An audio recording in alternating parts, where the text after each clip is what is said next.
morning, everyone. Welcome to Suburban Stone Age. Okay, I'm doing a quick update on all the happenings with the fish tanks and the aquaponics, and I'm doing my tank maintenance, doing a water change right there, and how things are going and how it all integrates into the big picture. So here's how it works. The aquaponics that I talked about a few weeks back, total flop. Like, they were floating pieces of mint and stuff in styrofoam, but they just didn't seem to thrive. Plus, this tank here had ick in it, so I had to treat it, which basically meant that I couldn't be using the water in it. Stand by just a second, I gotta move my hose. Alright, I'm back. So anyway, this tank got needed to be medicated. And we did okay. I mean, I learned a lot, and I fell victim to my own impatience. I was so excited to get back into fish that I didn't follow proper quarantine procedures and paid the price. So now I've learned my lesson. Now we're back on track. We finished the course of medication. When I was medicating this tank, I absolutely did not use any of the water for my garden or anything. Now that the medication's run its course, I've put carbon back in. I'm doing a massive water change. And by next week, I should be able to harvest this poopy fish water. I'm pretty confident with the activated carbon in there, it'll be fine for my my garden again. So I'm going to give you a quick update about how it all links together. What I'm finding is when I do the water changes, which actually from a fish keeping perspective are pretty much the most important thing you can be doing. So I do probably 30% a week. And the added benefit to that is all that delicious poopy fish water is so good for your plants. So I take it, and let me take it over here.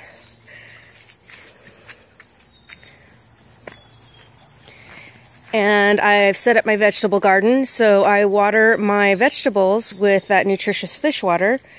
So the way I see it is I need to water the vegetables anyway. I may as well cycle it through a fish tank, fill it full of organic nutrients, and then give it to my plants. And they seem to really like it. All right, stand by one more second. I gotta go change my hose. Okay, I'm back. So, yeah, so I water the fish tank water comes to the garden feeds me. Any leavings from preparing these fresh vegetables go back into the compost, which goes back into the soil, which goes back into the garden.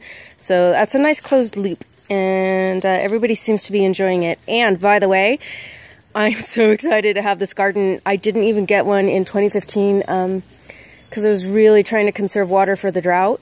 But now that we've had some rain, additionally, I'm able to capture Greywater and use that. I felt good. Now's a good time to start the garden back up again. All right, so that's my Greywater hose. I'm currently pumping it over to my bog garden. Okay, so there's the pond, and how the pond fits into the big picture is it has many, many roles. It serves as habitat for wildlife.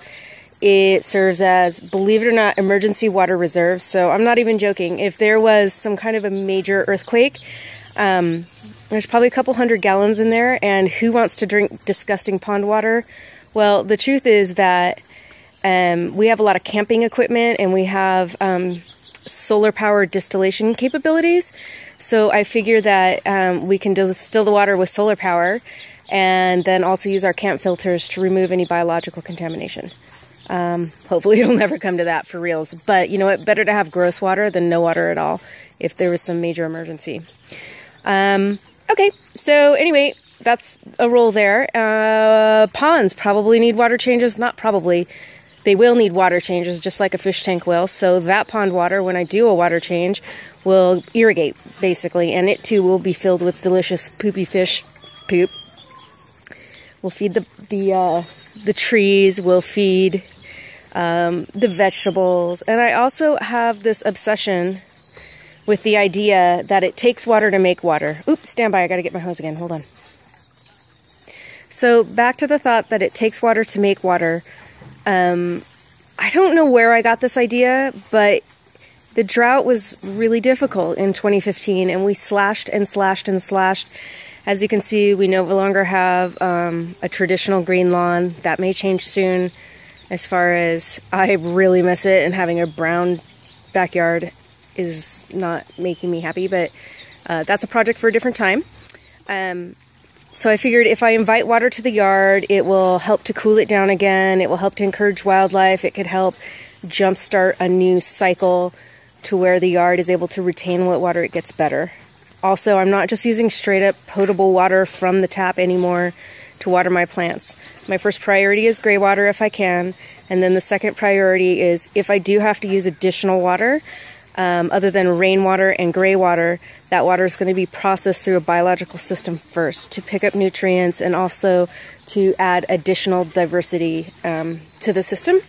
And, you know, it's just making it slow down, go through one more step, picking up, you know, additional details and by that I mean nutrients, and it conditions the water, and then I can put it on the plants. So it's value added there.